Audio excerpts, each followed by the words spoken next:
Konnichiwa, bitches! What's up? It's Friday. I got my orange shirt on to clash with all the other orange. I even got my Dundon orange dunks on. It's Whiskey Friday, y'all. Let's get to it. Justin did a good job of producing a segment for us this fine Friday. We got many things to talk about that are not just me bitching about random shit, but I probably will bitch about some random shit. Don't worry about that. That's kind of how I'm wired. I don't like to be bitchy, but there's just so many ample things that people tee up for me to tee off of, I guess. I don't know. You know, put a little ball up there and put it on a tee. You just stare at it. Eventually you got to whack it with something. So I'm going to be that club. I'm going to whack it. He's started a new segment. This is our advertisements in the bottom. We have a lot of folks interested in 4RS Labrat packages, so appreciate that. Also, 991 GT3 RS Labrat packages. We've got our livery bag.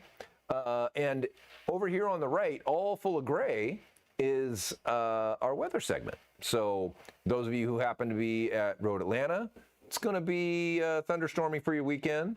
Up here in Area 27, also thunderstormy. Sorry about your luck. Laguna Seca appears to have beautiful weather. 59, I believe, no, they had Carrera Cup not too long ago. Carrera Cup is at Coda. It's 102 and raining at Coda. Blah, blah. Oh, sweet. Taj, you got your dunks today. Damn, Dick's Sporting Goods shipped that shit fast. You're like making us look bad. Ship shit in a day. The ridge is not great, but it's probably going to be spotty. Not too bad. The Road America, I saw there were some events going on there, and it looks again to be wet.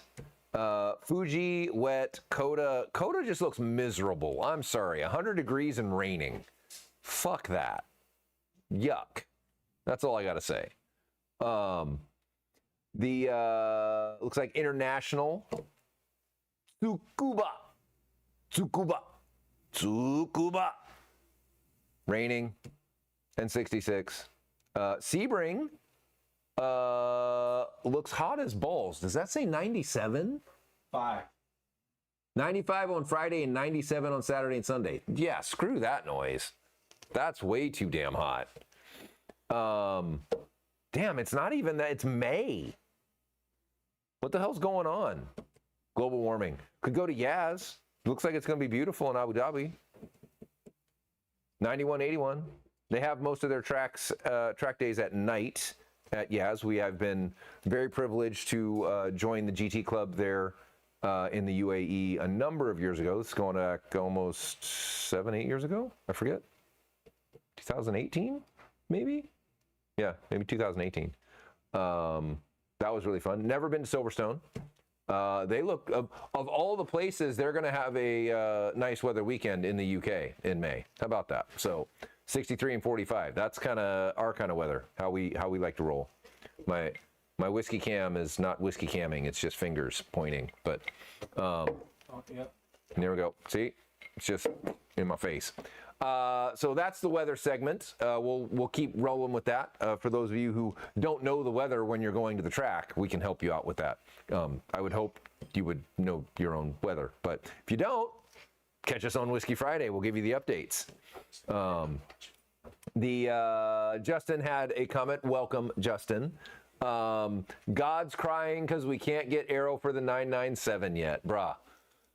Oof. So much want for me to be able to do that for the 997. That is the 991 market is decent. The 997 market for aero is going to be itty bitty, teeny tiny. When 997.1 RSs are $500,000 cars. Ain't nobody buying that shit. They're bubble wrapping those things and putting them on a rack, never to be driven again. So, speaking of never to be driven again, we've got a whole slew of goodness to go over. We'll kind of do it a little bit out of order. Have you guys seen what's up on Bring a Trailer this week? There was a black Carrera GT with 6,000 miles. I think went for $1.8 million.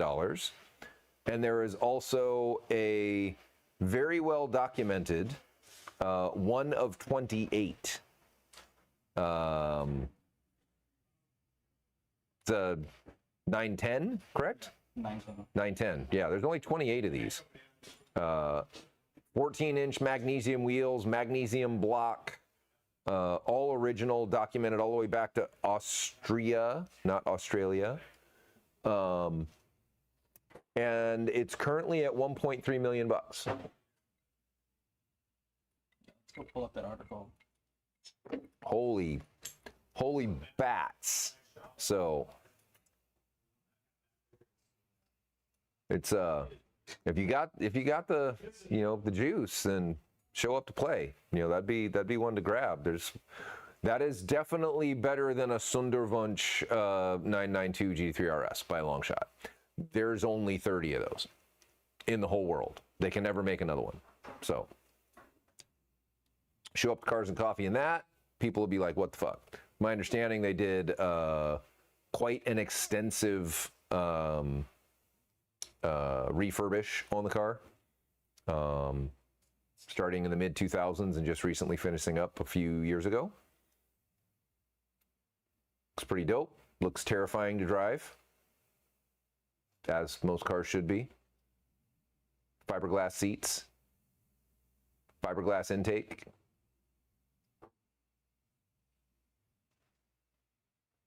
That nice patina of gold in the fiberglass. Oh yeah, it has all been redone. All the exhaust looks new. Nice. Pretty sweet. The one that Carrera GT Labrat incoming. Oof, it was a stretch for me to get the 300K 3RS that we got. If I'd show up with a $2 million car at home, one, I don't know where the fuck the money would come for that. I'd literally have to sell body parts, or maybe harvest them from employees. Everybody want to donate a kidney? Oh wait, we can't take Phillips. He only has one. He would die. We can maybe put a down payment on a Carrera GT. And honestly, again, not a big enough market to even fuss over. They're all bubble wrapped and wiped with baby diapers and looked at. Much rather get an old 997 Carrera S and make it really, really, really, really cool. Which, to Justin's point, that's where we're headed. That's where we're headed. Would you pay $500,000 for an incomplete 993 GT2 R? That's like, in the dictionary, when you look up sexy motherfucking car, that is the picture that is shown. It's that car. That is the sexy motherfucking car. That one. Like the first racer looking Porsche ever. And the factory built it as a race car, which that's just so good. So good. I can't wait for ours to get done. So freaking amazing. It's not done. It doesn't have glass. It looks like it's a partial, but still engine, powertrain. It just needs, it needs all the electrics and shit done. Yeah, piece cake. That's not hard. probably brakes and whatnot. Yeah. Well, maybe some of the powertrain is there. Holy shit. Guess I should have probably looked a little bit in more detail. Some parts not included. Please go searching in racing junk. Got a 3-4 swap for it. But at least it's pretty and white. That's cool.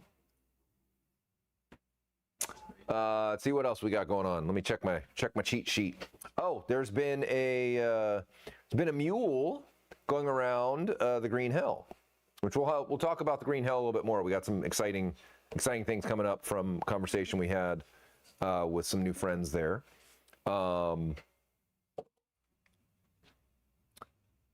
So the question is a bit of conflict. I've got it from a good friend, customer, who has some contacts at Wysock that they were adamantly saying that Porsche is not going to release a GT2 RS in the 992 model year, 992.1 or 992.2. All the internets are speculating that this particular car here is a 992 GT2 RS. Well, we know with certainty it's turbocharged.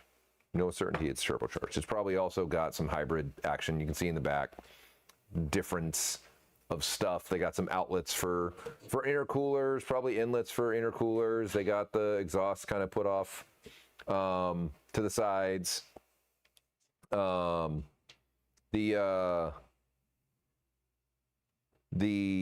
question is this a turbocharged GT3 RS? Which is what they have been telling me, my little birdies that are, chirping away. Or is this a GT2 RS?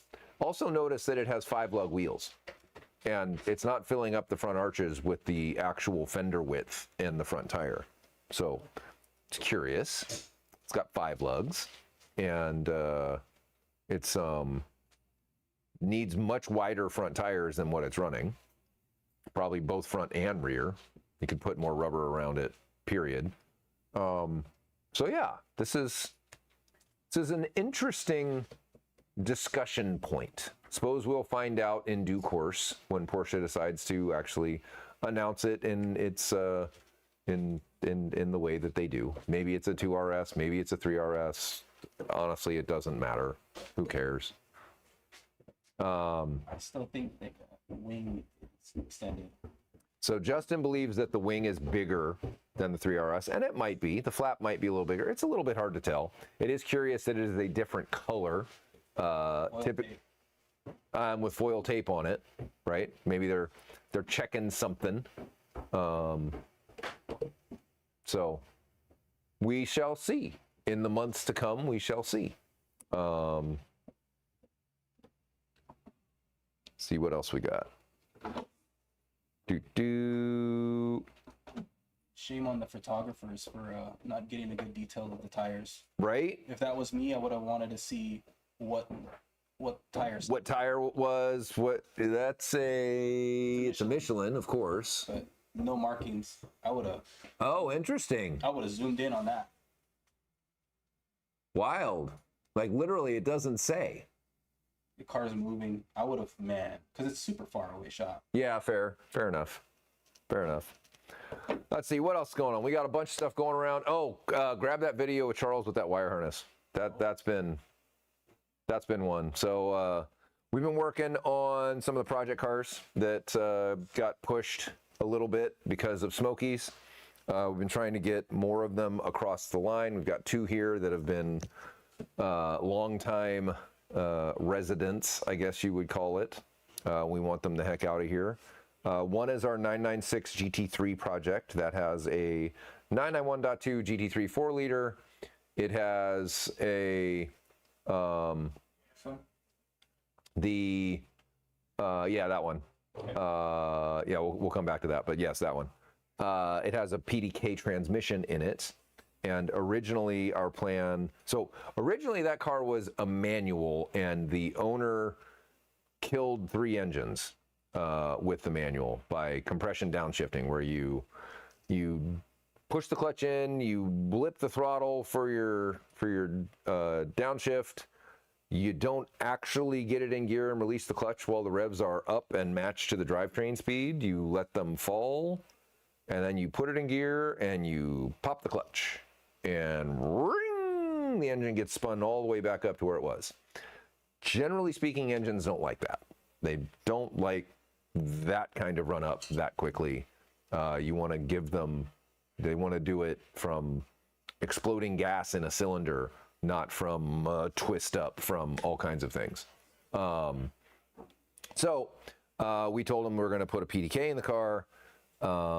We consulted with a company called HTG out of Europe. They had a PDK, standalone PDK controller. Great, that'll work with our Bosch Motorsports engine control unit.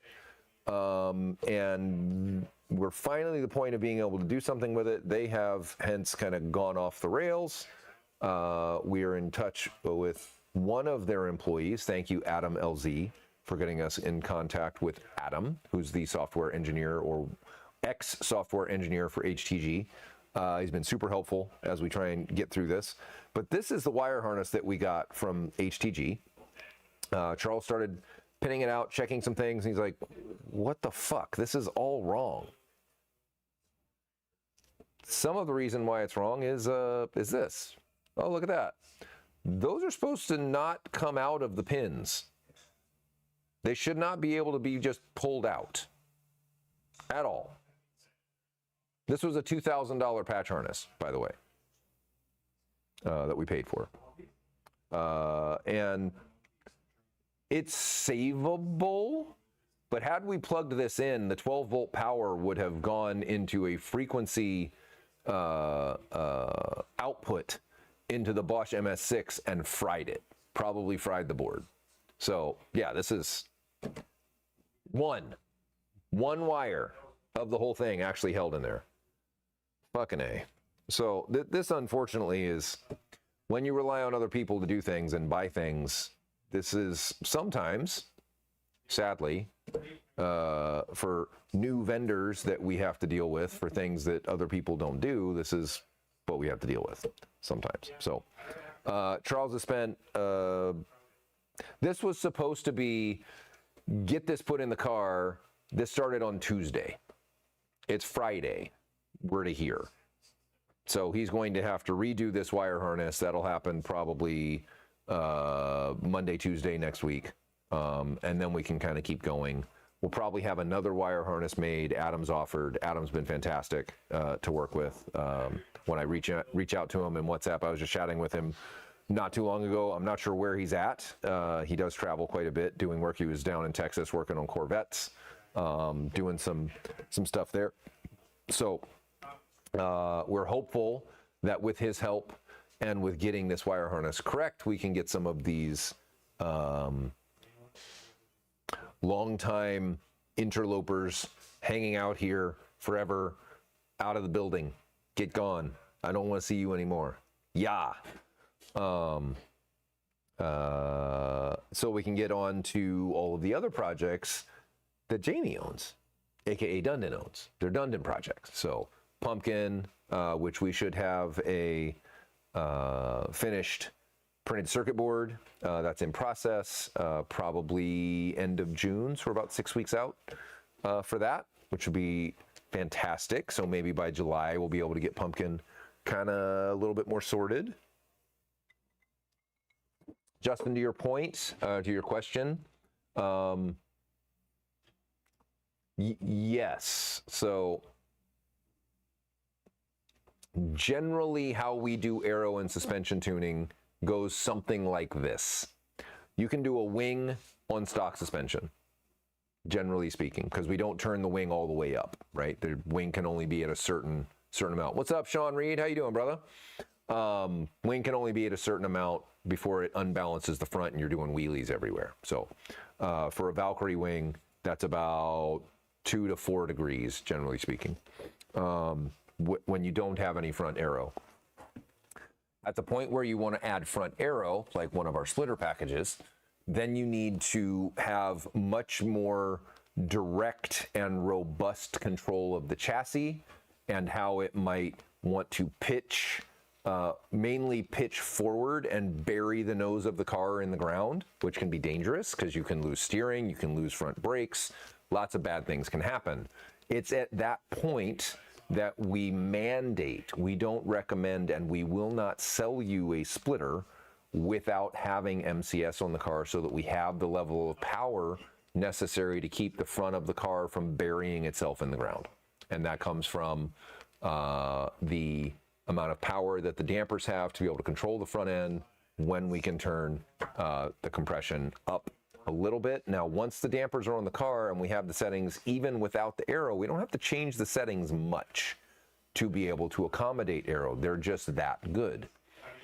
So once you get the suspension on the car, and Justin, I would tell you MCS is a great thing to do regardless of what you're doing with aero on your 997. It makes a world of difference for how you drive the car and where you drive the car.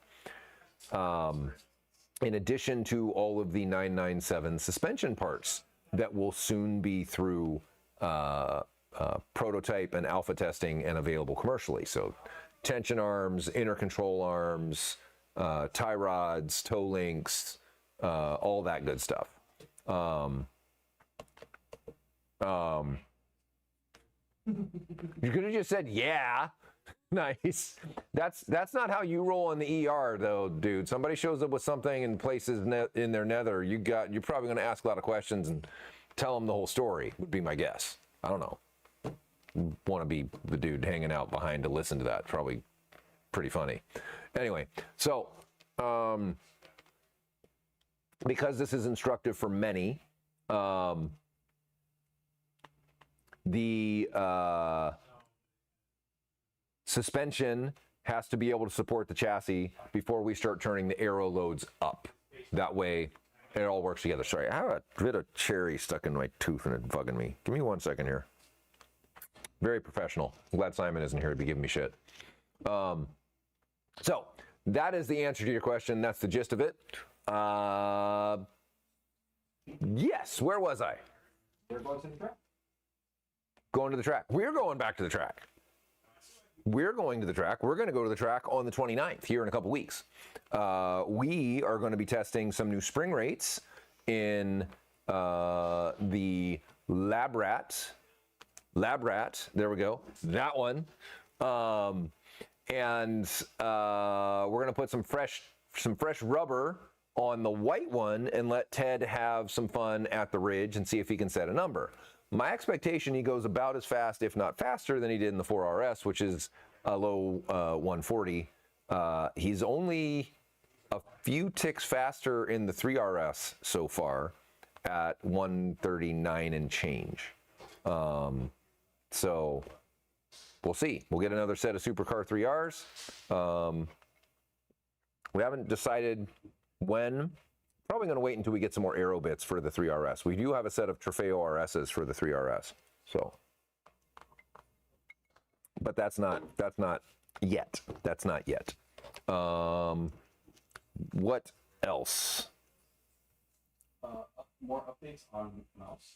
Ah, yes, mouse deck lid project. So, Horvier, our Croatian engineer, we got him a Bamboo Labs 3D printer so that he can check some stuff out.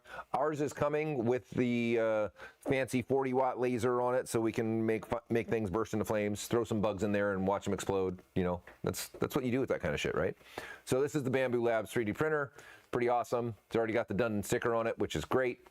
But this is a big enough build volume that you can actually make full-size parts. So you can see he's making a duct, and what we were doing is we were ensuring that the CAD files that we had designed both for the outer duct, the inner duct, and the deck lid, where everything kind of came together, that everything worked, didn't just fit in CAD, it fit in real life, and we could assemble everything.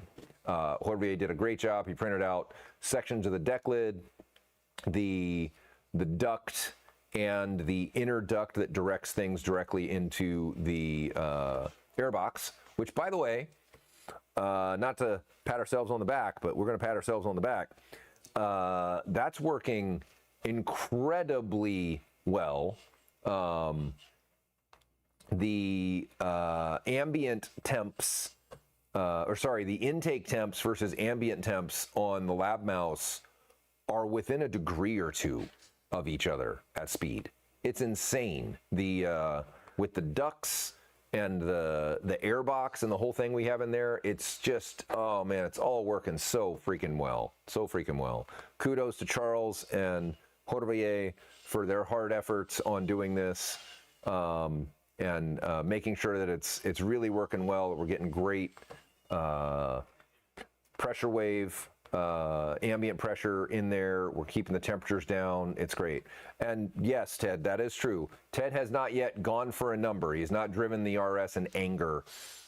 He was running 140s, 139s like lap after lap after lap without trying. So probably a flyer if he could get everybody the hell out of his way. He probably picks up some more. He picks up some more. But we haven't wanted him to go for a flyer because we don't have all our parts on the car so that we can cheat. I mean, so that we can we can do like Porsche does and then wait until we have the perfect weather and all the perfect conditions and really set a number. I mean, damn it.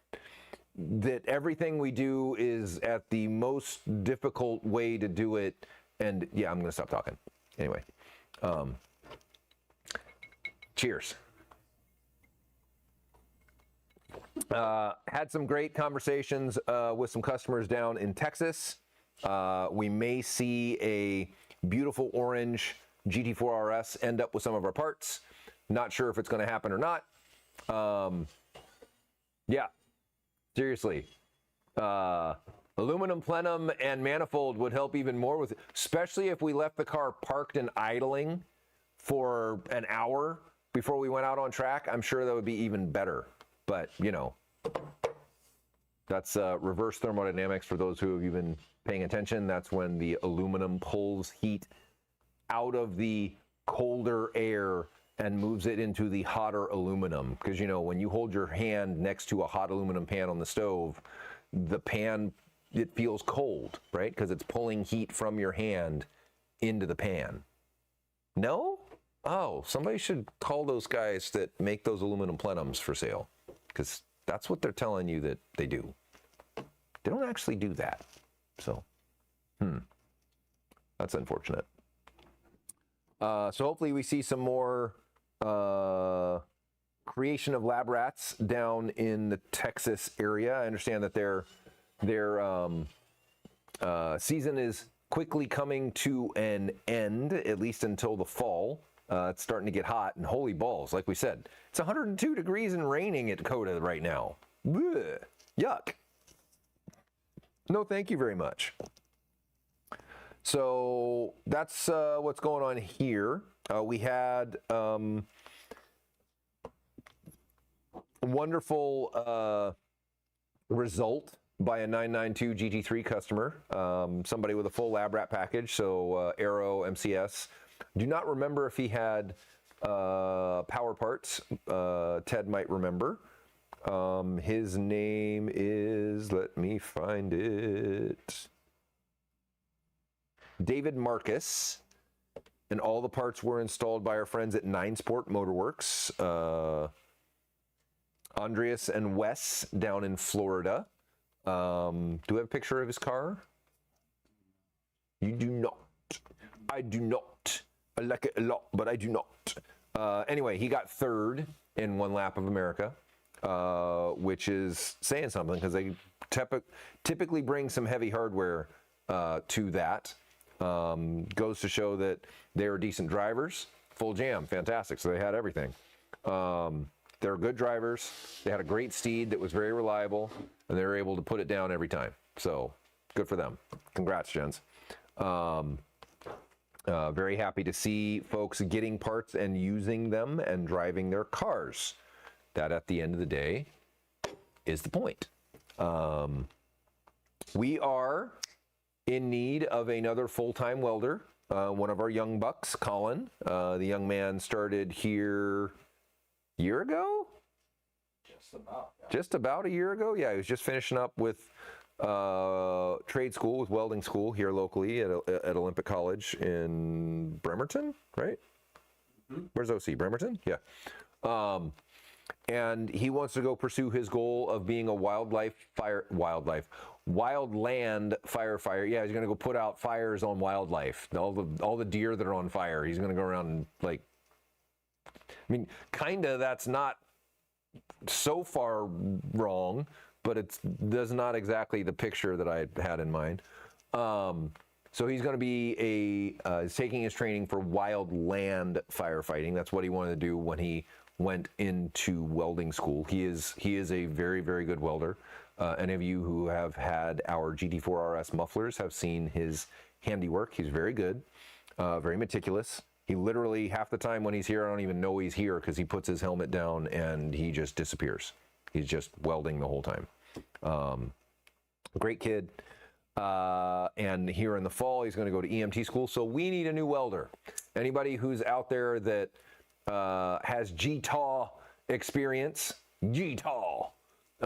TIG experience, that knows what argon is used for, that knows the difference between a lap weld and a butt weld, and has some familiarity with thin wall stainless, that would be fantastic. Not looking for somebody with 30 years of experience. I don't want to reteach them how they do what they do. I'm sure they do what they do very well, and they're welcome to continue doing what they do very well. I'm looking for some young man that wants to go work in automotive with a small crew that is teachable, if that's possible, because everybody here, we're all still learning. We're all learning. I don't know how to weld, but I would love to learn how. One day when I have some time, I think that would be fun. So I don't know that I have the patience for it, but we'll see. See if I have horrible handwriting too, so I don't know if my puddle control would be any good. But I've seen that Justin's handwriting isn't so great either, so that's all right. Yeah. Maybe that's not a prerequisite, which is good. I do have good separation from my right and left side because I can drum, but this isn't about me. I need to hire someone. So if you guys know of someone that's interested, let them know that we're looking. I did put up some social media posts. I've reached out to the local college again. Olympic College has been great for finding us some very talented folks. Justin came from Olympic College. Yeah, that's enough on that. What else we got? Let me check my notes. Justin did a great job of giving me notes, which is fantastic. We've got another 992 Cup car with our full jam on it. Thanks to the guys at 311. They are getting that car fit up and going to send it off to go to the racetrack here shortly. They're even going to make some shirts, and they may want to buy our Peterbilt. Our Peterbilt is still for sale. For those of you who wanted to buy our red awesome car carrier, that is still for sale.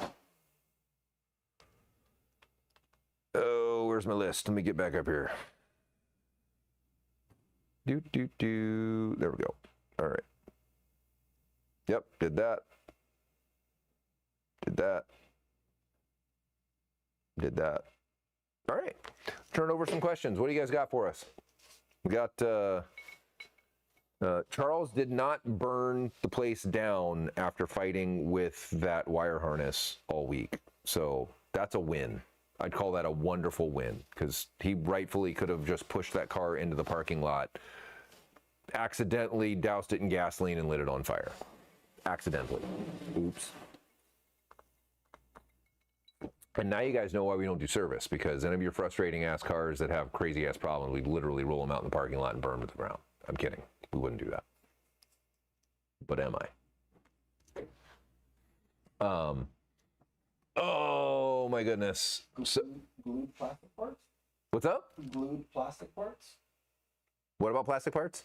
The glued, Yeah. What about them? super glued plastic parts Super glued plastic parts. No comprende. on intakes? Oh, yes, yes. So we, another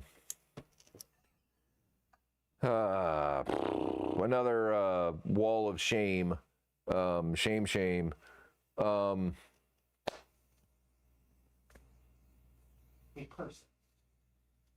how to A person. how to expand upon this elegantly without getting my ass in trouble. Yeah, black silicone on intake manifolds. Let's just say this. There's an elegant way to solve problems. There is a lazy ass way to solve problems.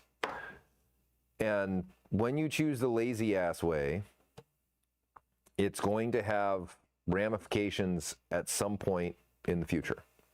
You can fix it right. It's going to take a little longer, or you can fix it many times. And each time it might be, quote, not take very long, but you're not actually fixing it right.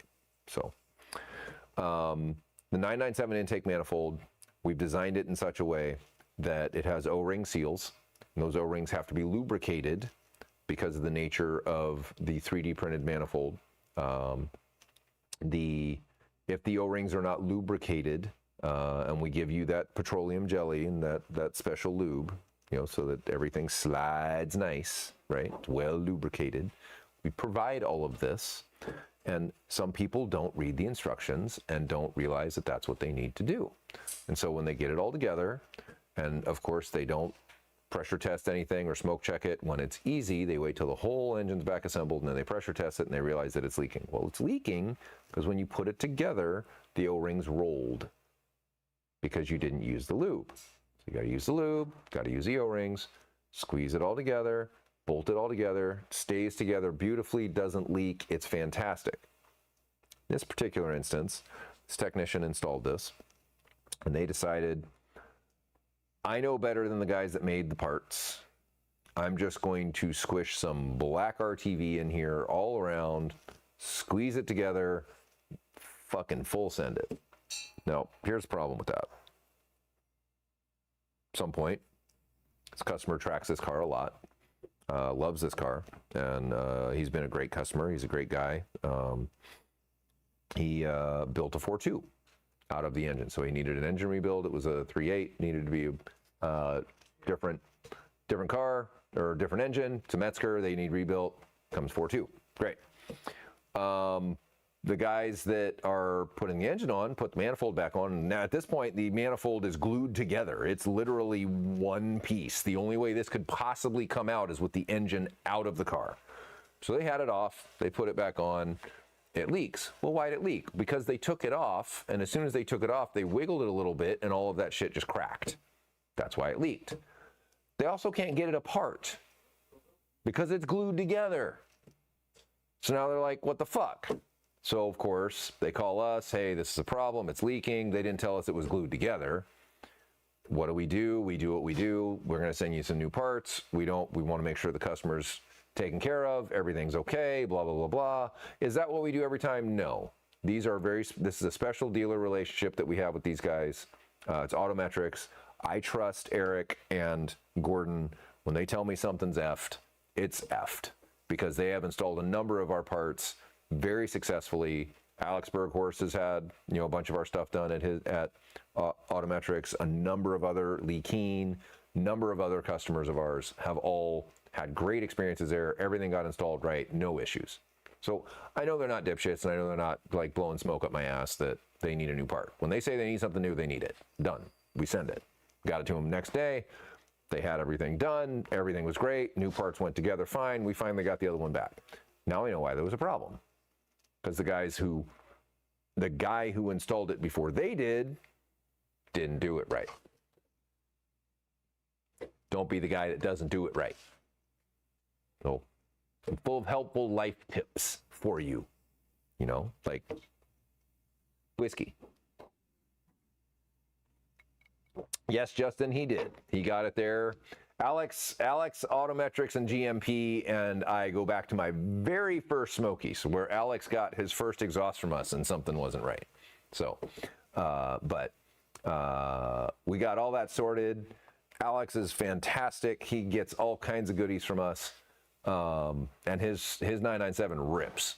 It flat rips. So hopefully we'll see it soon here at the end of the summer or early fall in Northern California. Hopefully that's going to happen with Pumpkin and all the rest. I've been working with Mr. Pete Stout from 000. I bid on and won, as did Mr. Alex, a couple days excursion into Pete's test loops for all the cars he gets to drive. And it had nothing to do with introducing Dundon to Mr. Pete Stout and all the cars that we might be able to partner with and send for testing, and it had nothing to do with that. Just not at all. I don't know why you guys would even think that. That's crazy talk. What you're talking about. Did get to drive with Pete the entire time, or not the entire time, at least a whole day at Smokies. I haven't read his review of the 4RS, but I read enough of it to know that he landed in the right spot, which is that it's got lots of power, but it has some fatal flaws. And watching him wheel this car going over some of the bumps he was on, I was worried for him because that car was all over the place. he was doing all kinds of counter steering when the rest of us were like, he's like trying to keep car on the road. So all you 4RS owners, I hate that you all think I hate the car. I don't hate the car. It's brilliant at 6/10 on the racetrack. It is flat out terrifying at 8 to 9/10, and at 10/10 that car is going to kill you. So please call us for any of you who have experienced something similar. We have a solution for it. We can make it a lot better. We can take all of its nasty tendencies away, make it a pussycat, make it really, really fast and fun, because it is a brilliant car. It's the first, I'll call, real Cayman GT car, because it actually has a proper GT3 engine in it. A couple other things for you. We're getting more and more questions about the 992.2 GT3. We recently had a conversation, which is going to remain somewhat amorphous, with a potential partner in Europe that has one. The one you hate is the non-RS. I like the GT4 too, but man, that one's got some. It shows its non-GT carness often. I'll say that. So anyway, these guys have a 992.2 coming. I think it's already there, right, Ted? It's there, or it's soon to be there. And they're interested. They're one of the crazy Europeans that actually like us and like what we do, which is cool. I appreciate that. They watch Whiskey Friday. They like the no holds barred openness of our. Yes, the poor GT4 got hosed by Porsche. I think that's correct. Porsche could have done a lot better with that car, but they chose not to. So we might be able to get an early look at the 992.2 GT3 earlier than we would otherwise for things like suspension and aero and exhaust, because everyone's asking, yada, yada, yada. The funny thing with that is, in Europe, I don't think the 992.2 GT3 is much different than the 992.1 GT3. They all had monitored OPF. It's not that different. In the US, it's going to be very different because the 992.1 GT3 did not have any monitoring on the OPF. And the rumor, don't know if it's going to be true or not, is that the .2 will have monitored OPFs in the United States. So if they are monitored, then getting around that monitoring when and if you wanted to change the exhaust is more difficult. It's not impossible, it's just more difficult. We have sold multitude of 992 exhausts to guys in China, guys in the Philippines, guys in Indonesia, guys in Thailand, guys in Australia, guys in where else? South Africa, in Middle East, and in Europe. So lots and lots of ways to, lots and lots of places to do it.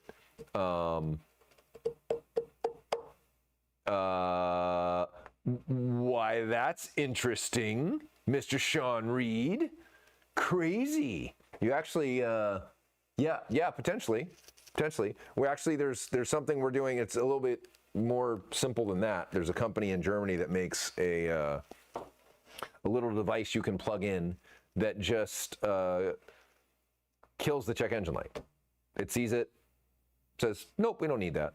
An OPF simulator board would be even cooler. Might you send us a DM about said simulator board and where one might find one? Because I have a funny feeling that this is not a obscure defeat out in the world, because many cars come with monitored OPF. It's just the nature of how they're monitored and what the signals are that you need to send to the pressure sensor. It's a differential pressure sensor. Might you have such a thing, Mr. Reed? It's sounding, you know quite a bit on how one might put something like this together. We should probably speak of this more privately, because I'm sure there are others that might be listening about emissions defeat devices and their legality and the like. So, moving on. We may have an early look. We also may have some other things happening with said potential partner in Europe, which we will release in due course, so that Ted doesn't reach through the screen and strangle me before I can speak. Trying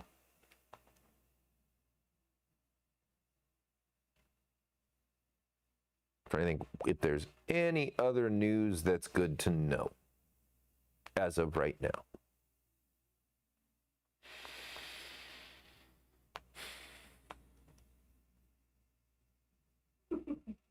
This is all theoretical talk. Important test devices, indeed. Never put these on road cars. These are just for testing and understanding. R&D, which is a tax credit, by the way. You can write off a number of things for R&D, which is great. I don't have anything else prepared. We got through most of it relatively quickly. We are pretty much at time. So Burger hour. it is close to burger hour. Trying to see if there's anything else that I missed.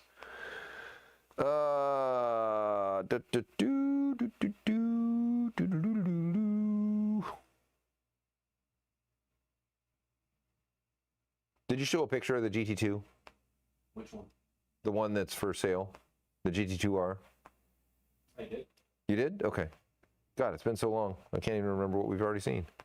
How about that? The cherries. Ah, yes. All right, y'all. I got nothing else. If anybody's got anything for us, please hit us in the comments. Let us know what you'd like us to tell y'all about. We do have a Whiskey Friday Academy brewing with our friend Wyatt from MCS. We want to go through how a damper works, what a damper dyno is. We want to go through, I was talking to Wyatt earlier today on a number of topics. We want to go through what the dials do and how you are capable of twisting your own dials. I'm not talking about on a lonely Friday night when your wife's out of town. You can twist your own dials on your suspension successfully to make the car do what you need. Now, do you need to if you are following something that we have prescribed and you are working with?